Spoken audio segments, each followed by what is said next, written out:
Ya, Selamat malam semuanya, semoga dalam keadaan sehat selalu. Kembali lagi bersama saya, FK Anwari di channel Pejuang Devisa. Kali ini kita hadirkan narasumber yaitu seorang poliglot yang ada di Banten, Pandeglang, khususnya Pantai Cerita, Bang Tom. give me five. Iya, gimana kabarnya? All good. Baik. Nah, teman-teman, di sini kita tahu ya, bahasanya poliglot itu adalah orang yang bisa atau mampu bicara lebih dari 3 bahasa ya. Nah, di sini saya hadirkan Bang Tom ya. Karena beliau adalah salah satu mungkin dari beberapa yang bisa dikatakan poliglot. Nah, Bang Tom sendiri awal atau pertama kali belajar bahasa itu dari mana?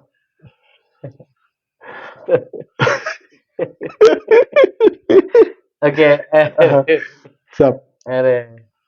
Eh, Awalnya ketika saya belajar bahasa asing itu ketika saya selalu ada di pantai pada waktu itu, yaitu di Pantai Carita. Kemudian karena pada waktu itu di Carita itu bisa dikatakan Balinya kedua, banyak sekali. Pada saat itu tahun berapa kalau boleh tahu? Itu di bawah tahun 1998 ke bawah. Artinya ketika 98 kan terjadinya krisis ekonomi yang ada di Indonesia. Nah, kemudian tuh sebelum 98 tuh banyak sekali, bahkan ketika Indonesia itu adalah kita waktu punya motonya itu yaitu Visit Indonesia Year kayak gitu kan. Waktu zaman Menteri Pariwisata Pak Yop Ave, di bawah Pak Yop, ya Pak Yop Ave lah kalau nggak salah pada waktu itu. Carita itu salah satu tujuan wisata terutama untuk wisman-wisman yang datang ke Banten. Bahkan pada waktu itu sekitar 95% tuh wisman yang berkunjung ke sini. Di mana mereka akan berkunjung ke destinasinya itu Ujung Kulon dan juga Krakatau. Even Krakatau masuk ke teritorial Sumatera. Akan tetapi main apa namanya pintu utamanya selain dari Sumatera dan juga dari Carita atau dari ya Carita ya seperti itu. Nah, dikatakan barusan oleh Bang Tom di Pantai Cerita belajar bahasanya. Pada saat itu apakah belajar secara otodidak atau kursus ada guru atau terjun langsung mengingat banyak turis di sana? Ya, at least kan saya belajar bahasa asing itu awalnya dari sekolah. Nah, Sekolah. kemudian pada waktu dari Sanawiyah, kemudian SLTA. Nah, kemudian dikarenakan saya setiap hari, bahkan saya tinggal di sini di Cari itu sudah lama sekali. Setiap hari tuh saya tuh apa namanya? Setiap hari itu langsung sosialisasi atau maksudnya ketemunya dengan orang asing kayak gitu kan.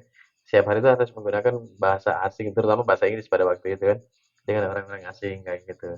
Karena saya terinspirasi. em, saya pikir enak juga ya belajar apa ngomong bahasa Inggris gitu ya ketika lihat orang-orang asing ngobrol sama orang asing juga atau sama orang kita juga gitu. Nah, di situ saya termotivasi untuk belajar bahasa asing ya. Bahasa Inggris pada waktu itu bahasa Inggris kan. Nah, kemudian mulai dari sekolah belajar bahasa Inggris dan kemudian setiap weekend saya ke pantai untuk melatih untuk belajar berlatih dan juga untuk memperlancarkan bahasa Inggris saya gitu. Seperti itu. Nah, dikatakan juga tadi bahwasanya banyak wisman itu ke Ujung Kulon dan pastinya ke Krakatau Island. Hmm. Nah, pada saat itu Bang Tom ini bekerja sebagai pemandu wisata atau kerjanya apa sebelum? Belum. Pada waktu itu belum. Belum dijadikan atau belum saya dikatakan sebagai pemandu wisata. Apa namanya? Pada waktu itu saya hanya punya inisiatif bagaimana saya bisa berbicara tentang bahasa asing. Nah, dikarenakan sering banyaknya turis-turis dari beberapa negara yang datang ke sini, ya kemudian saya langsung belajar ngobrol menggunakan bahasa Inggris. Bahasa Inggris ya tetap Pada awalnya. waktu itu masih bahasa Nah, Inggris ya.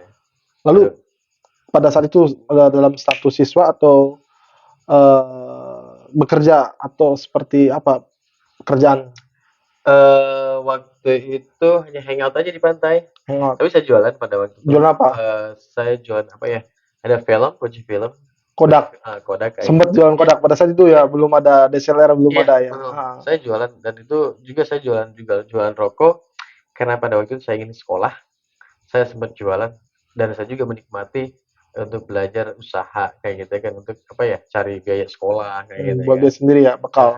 Untuk survive juga Oh jadi kayak sambil gitu. jualan Kodak Ya, kalau sa kalau weekend biasanya saya ke pantai untuk sambil jualan, kemudian juga sambil turis-turis, sambil cari turis-turis juga untuk melatih bahasa asing. untuk teman-teman yang tidak tahu Kodak, Kodak itu adalah film ya Ya, buat Fuji film ya. Pada waktu itu belum ada ini, kamera karena belum belum ada ada kamera ya. kamera. Oh pada saat sekolah mencari uang sendiri gitu kan. Ya, sambil belajar Iya, bahasa. betul. Nah, selain bahasa Inggris yang paling tutor kuasai atau Bang Tom kuasai apa? Eh, Setelah saya belajar bahasa Inggris, kemudian saya terinspirasi untuk belajar bahasa Perancis. Pada waktu itu, even padahal di sekolah saya belum pernah belajar bahasa Perancis. Prancis. Padahal waktu sekolah saya ketika saya sekolah SLTA, saya belajar akuntansi. Akan tetapi saya ingin belajar bahasa Perancis gitu. Saya pikir enak ya kalau misalkan bisa belajar, maksudnya bisa menguasai beberapa bahasa asing selain dari bahasa Inggris gitu kan. Nah kemudian pada waktu itu dikarenakan kebutuhan juga gitu kan, karena ketika saya di pantai banyak sekali turis-turis dari beberapa negara yang Terutama datang ke Prancis sana, ya sedangkan salah satunya. iya, sedangkan yang menggunakan bahasa Perancis itu kan bukan dari negara Perancis saja kan, ada dari Swiss kayak gitu, ada dari Oh, Belgia gitu. Nah, itu yang di Eropanya. Nah, kemudian selain Perancis sendiri, dan kemudian dari benua Afrika juga gitu yang menggunakan bahasa Perancis. Nah, saya pikir pada waktu itu kan SLTA. Nah, SLTA itu ketika saya sekolah SLTA, SMK 17 sekarang, saya sudah mulai apa namanya keinginan untuk belajar bahasa Inggris, sorry bahasa Prancis gitu kan pada waktu itu. Nah, saya belajar sendiri tuh pada waktu itu belajar bahasa Prancis sendiri, kemudian juga beli buku kayak itu buku bahasa Prancis. Bahkan saya sering berkunjung ke CCF, Centre Culturel Français, Pusat Kebudayaan Bahasa Prancis di Jalan Raya Salemba, Jakarta, seperti itu. niat ya. Jadi Iya, dengan niat ya bisa iya. ya. Hebat sekali ya otodidak. Nah, lalu kemudian di dunia pemandu atau guide itu dimulai tahun berapa kalau boleh tahu? Saya aktif di guiding sendiri kalau freelance ketika saya belajar bahasa Prancis itu setelah SLTA kemudian saya kuliah. Oh, Saya sempat kuliah. saya kuliah di Sekolah Tinggi Bahasa Asing di Bandung, di APARI, Yayasan Pariwisata Indonesia. Saya ambil saya ikut dua tes bahasa Jerman dan bahasa Prancis, akan tetapi yang saya ambil yaitu bahasa Prancis. Kenapa? Karena saya punya pendapat bahwa bahasa Prancis itu adalah bahasa yang seksi gitu kan untuk dipelajari meskipun itu sulit sekali. Akan tetapi nggak ada yang nggak sulit kok kalau kita mau belajar gitu. Betul. Nah kemudian setelah saya dalam beberapa bulan mungkin belajar kuliah bahasa Perancis di Sekolah Tinggi Bahasa Asing, saya pulang lagi ke cerita, saya udah berani memandu wisatawan dari Switzerland pada waktu itu. Selama 1 minggu saya ke Jogja dan memandu mereka. Saya tinggalin tuh William, kemudian saya memandu Berarti nggak beres kuliah ya? ya, artinya ketika saya baru 3 bulan kuliah untuk bahasa Perancis, saya pulang lagi ke cerita, kemudian saya ketemu couple dari Switzerland. Mereka minta di guiding untuk ke Jogja. Kita sekitar 7 minggu lah. Sorry, maaf, 7 hari. Selama seminggu, saya guiding mereka yang menggunakan bahasa Prancis untuk ke Yogyakarta seperti itu. Lalu ya, pertanyaan lagi, terkait dengan profesi sebagai pemandu wisata atau guiding itu suka citanya apa? Kalau boleh tahu Bang Tom? Wow, sukacitanya, suka dan dukanya.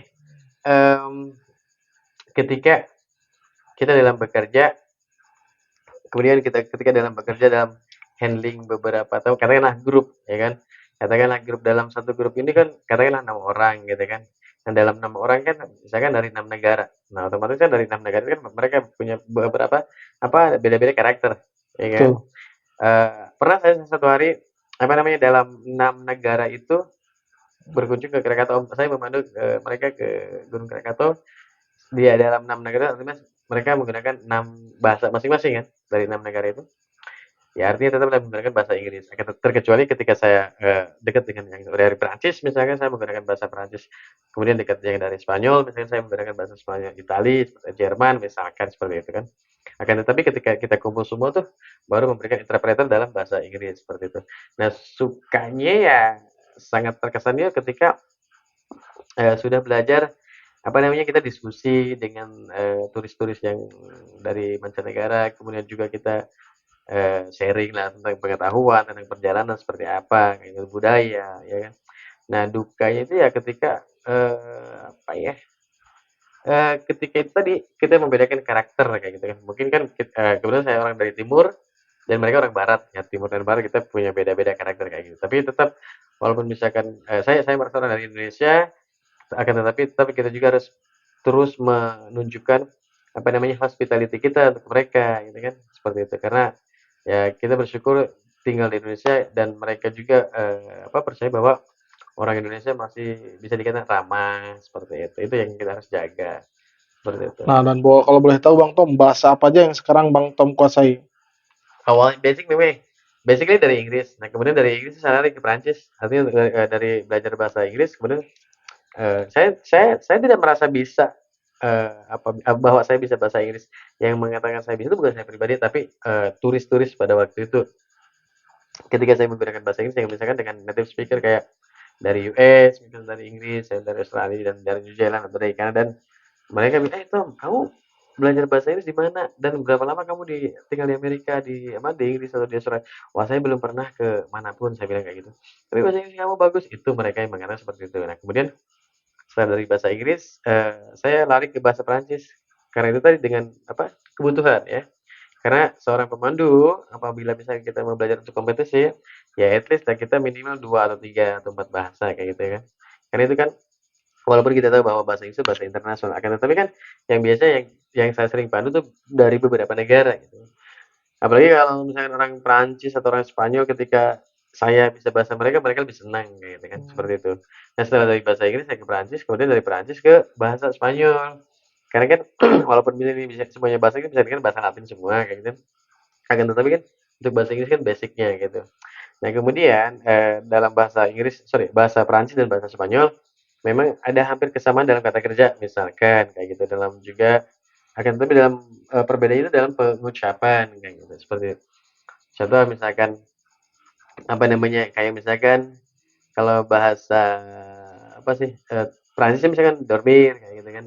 Kalau misalkan bahasa Spanyol misalkan dormire seperti apa gitu. Hampir sama ya. Iya. Misalkan kalau dalam bahasa Spanyol misalkan la situación, ya la situación kalau misalkan dalam bahasa Prancis la situation. Jadi yang membedakan itu adalah Pengucapan, pengucapan pronunciation. seperti ya itu. Bagus sekali ya. Kemudian dari Spanyol baru nih ke Itali nih karena hampir ya mirip-miripnya antara Spanyol dan Itali kayak gitu. Baru ke Jerman nih. Dari Jerman ke Belanda kayak gitu. Terus ke Jepang. Kalau bahasa Jepang pernah kursus. Waktu itu saya tinggal di Jalan Jaksa di Jakarta. Sempat kursus bahasa Jepang karena pada waktu itu di Jalan Jaksa banyak sekali Jepang juga Turis kursus Jepang. dari Jepang kayak gitu ya. Ya karena kan sekarang jarang dipakai, yang digunakan untuk bahasa Jepangnya mulai kolaps lagi kayak gitu. Baik, nah tip untuk teman-teman mungkin ada yang lagi belajar beberapa bahasa atau ingin jadi polyglot juga, apa tip dan sarannya? Um, Kalau tips dan saran dari saya pribadi sih kalau untuk belajar bahasa asing itu pertama itu Praktek ya. totalitas. Ya, kita sebenarnya sih sebelum kita akan mengenal praktek, kita mengenal teori terlebih dahulu, gitu kan?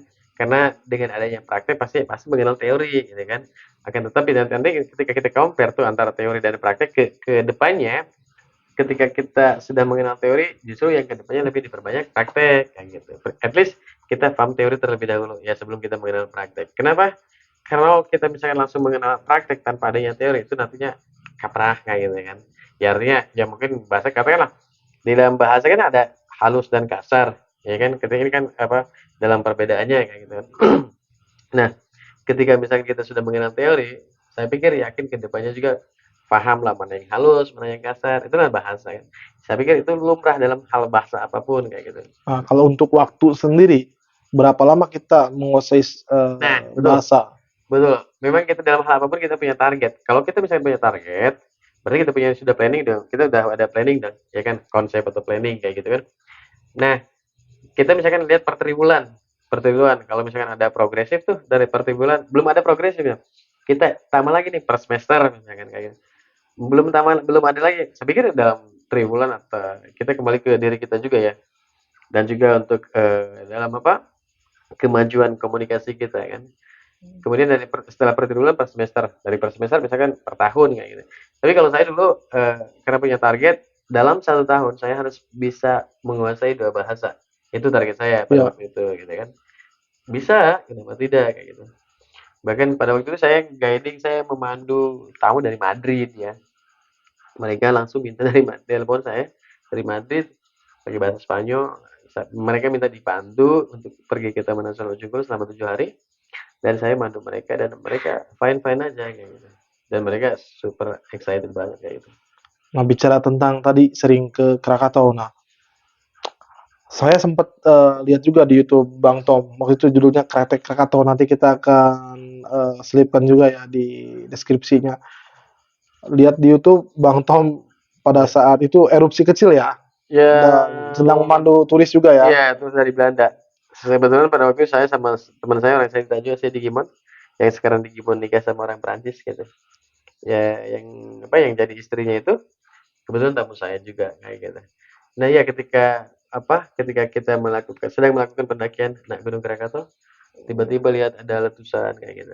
Kalau saya pribadi saya lari pada waktu itu. Akan tetapi lihat si arah angin, kemana arah angin itu, karena kita juga harus bisa melihat arah angin agar kita bisa lihat lempar-lemparan si lava-lava itu ke pas keluarnya dari perut si gunung kayak gitu. Nanti kita akan selipkan ya, karena itu Cocok itu, bagus bagus, tuh, karena bagus. pada saat Bang Tom mandu ada percikan Ya, api di gunung, lari, tapi boleh santai aja ya, santai. karena udah Ya. biasa kali ya. Enggak, karena santai mereka menikmati gitu. Oh, menikmati karena Menikmati. tujuan mereka adalah untuk datang ke Betul. situ. Nah, dan boleh sedikit tahu Bang Tom, semenjak kejadian Gunung Krakatau meletus dan sebelum meletus itu perbedaannya apa tuh? Dari sisi tamu. Eh, ketika kita compare ketika ketika anak gunung Krakatau sedang aktif dan tidak aktif.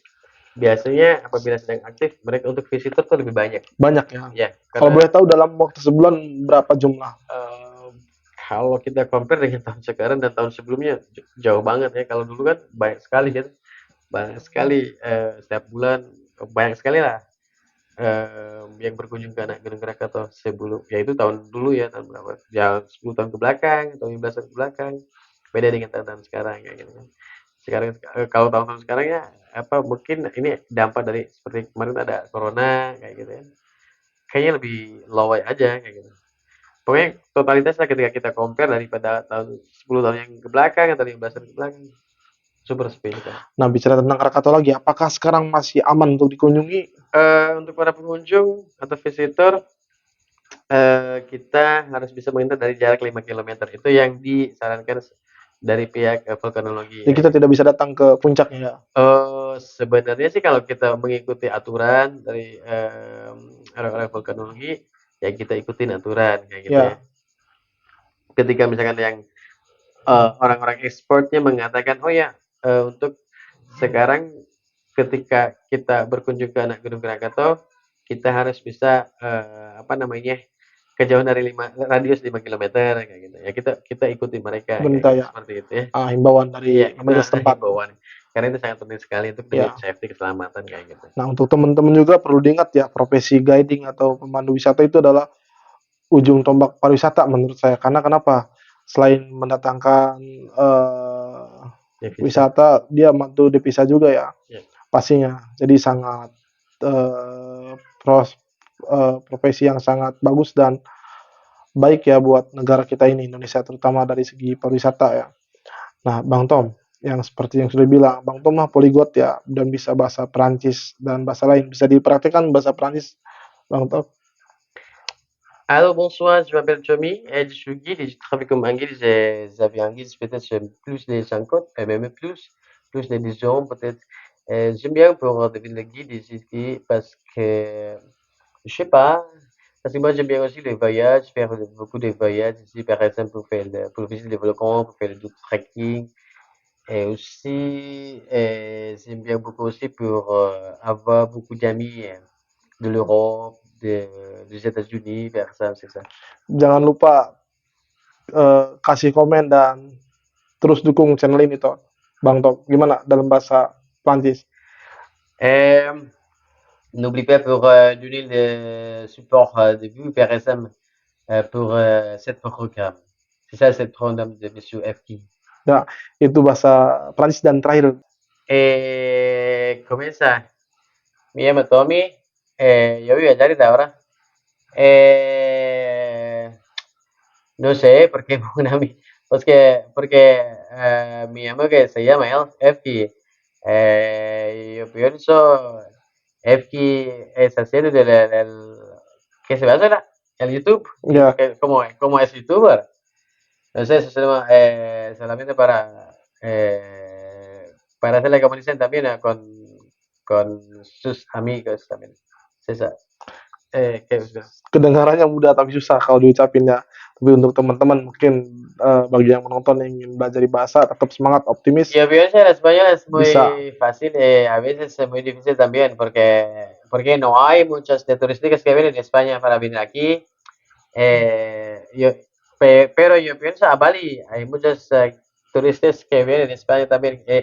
Yo pienso, es no solamente que vienen de España, por ejemplo, si tú quieres practicar para hablar español y para buscar también que turistas que vienen de México, por ejemplo, de América Latina, es posible también. Baik Bang Tom, atas waktunya, terima kasih. Sama-sama, Mudah-mudahan sama-sama. bermanfaat buat teman-teman yang Amin, nonton amin, amin. channel ini. Jangan lupa subscribe, like, komen juga, atau punya ide apa silahkan. Kita akan terima masukan dan sarannya.